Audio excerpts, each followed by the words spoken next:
Привет, друзья! Сегодняшний день в Германии и за ее пределами охватывает сразу несколько громких событий, которые напрямую касаются безопасности, политики и даже Европы в целом. В Баварии стартовали крупные учения Бундесвера, сценарий максимально приближен к действиям служб в условиях кризиса, но проходит под полным контролем. Параллельно в Будапеште десятки тысяч человек вышли на улицы, оппозиция выступила с акцией против премьер-министра Виктора Орбана, а сам он провел массовый мирный марш. Тем временем в Париже продолжается расследование дерзкого ограбления Лувра, где исчезли украшения на десятки миллионов евро. И это еще не все. Немецкие земли выступили против общеевропейского запрета на автомобили с двигателями внутреннего сгорания. Разберу, что на самом деле происходит. Подписывайтесь, чтобы не пропустить главные новости последнего часа. Итак, в Германии начались крупные военные учения Бундесвера, на этот раз в земле Бавария. Военная полиция, пожарная и службы спасения отрабатывают взаимодействие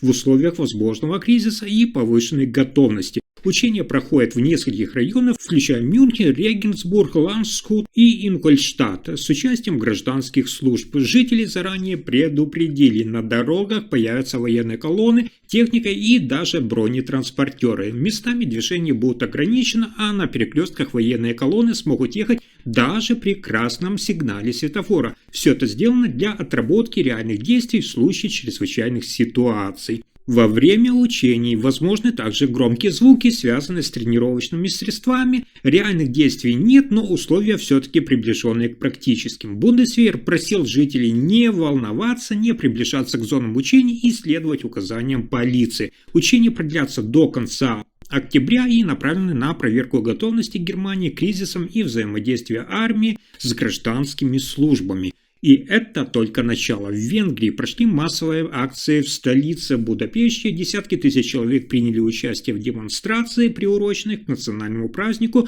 Дню памяти восстания 1956 года. Оппозиция организовала собственное шествие под названием «Национальный марш». Инициатором акции стал Петр Magyar, бывший государственный чиновник и теперь один из наиболее заметных критиков действующего премьер-министра Виктора Орбана. Одновременно в городе проходил мирный марш сторонников правительства. Виктор Орбан выступил перед участниками, заявил, что его политическая сила защищает интересы страны и стабильность в условиях международных вызовов. Оппозиция, в свою очередь, критикует правительство за непрозрачность и управленческие решения. По оценкам наблюдателей, политическое противостояние в Венгрии усиливается, а Петр Magyar рассматривается как возможный конкурент Виктора Орбана на предстоящих парламентских выборах весной будущего года.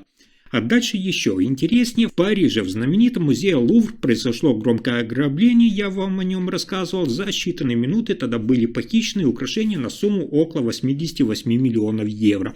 Согласно заявлению прокуратуры Парижа, на месте преступления зафиксировано, внимание, более 150 следов ДНК, отпечатки пальцев, предметы, оставленные злоумышленниками, шлем, перчатки, инструменты и даже жилет. Исполнители установили множество улик, чтобы специалисты могли восстановить маршрут побега. Около 100 следователей из подразделений по тяжким преступлениям и защите культурных ценностей уже подключены к этому расследованию. Они также уже реконструировали маршрут преступников через Париж и соседние департаменты при помощи камер видеонаблюдения. Преступники проникли в Лувр, напомню, через окно, расположенное со стороны реки Сена, воспользовавшись мобильным подъемником. Они взломали витрины и похитили 8 исторических ценных украшений. Это диадемы, ожерелья, броши и серьги, принадлежавшая бывшим королевам и императрицам. Расследование рассматривает на сегодняшний день все абсолютно версии, включая возможное участие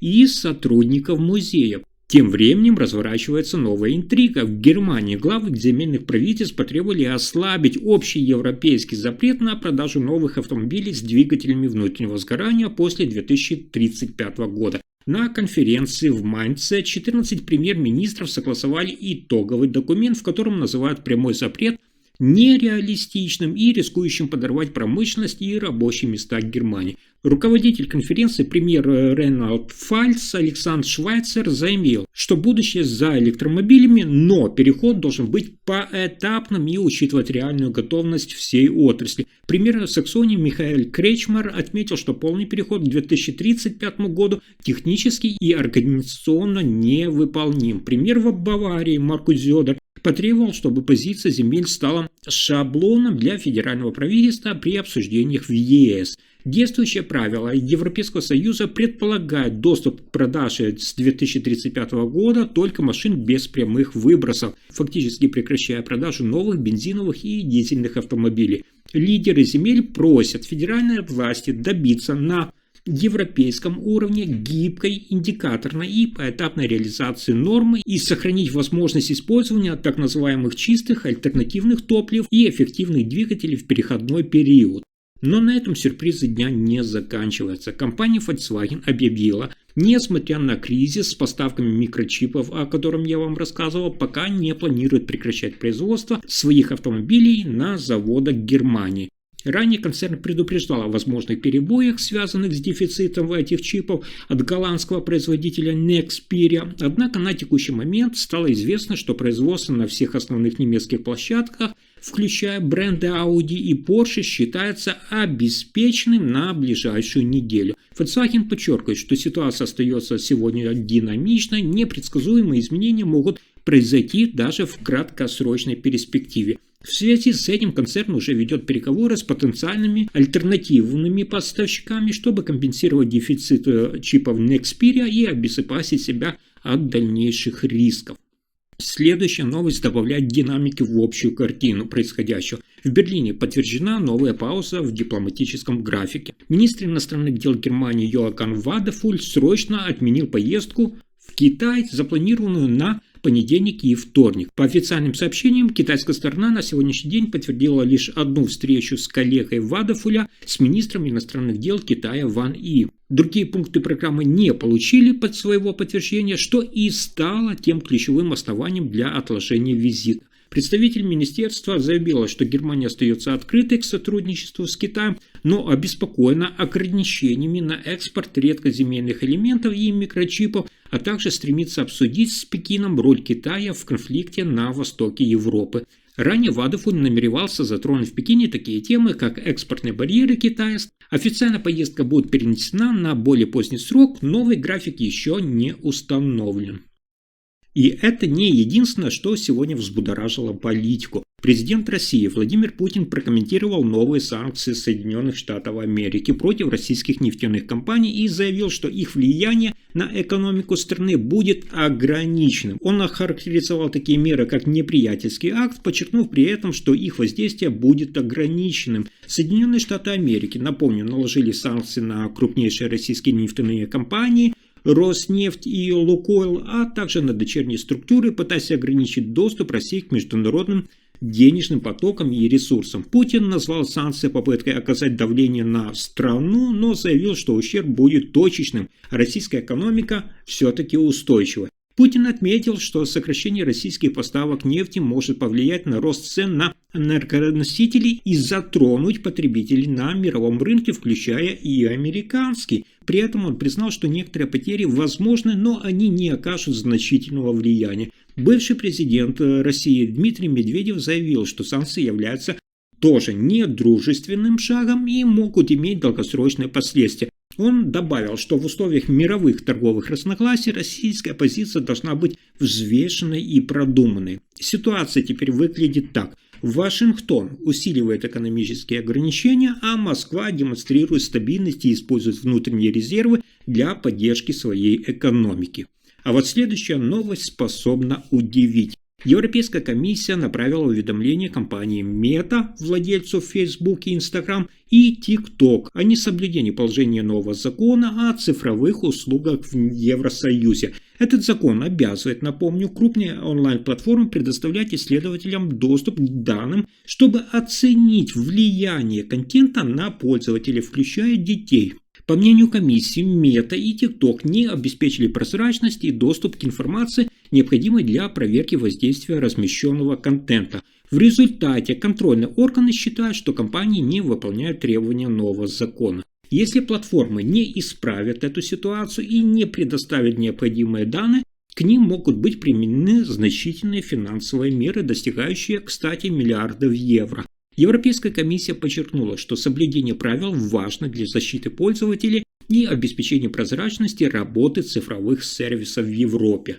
А теперь внимание, дальше начинается самое неожиданное. На следующей неделе может состояться встреча между президентом Соединенных Штатов Америки Дональдом Трампом и лидером Северной Кореи Ким Чен Ыном. Предполагается, что переговоры пройдут в демилитаризованной зоне между двумя странами. Трамп выразил готовность встретиться с Кимом, если тот будет заинтересован в диалоге.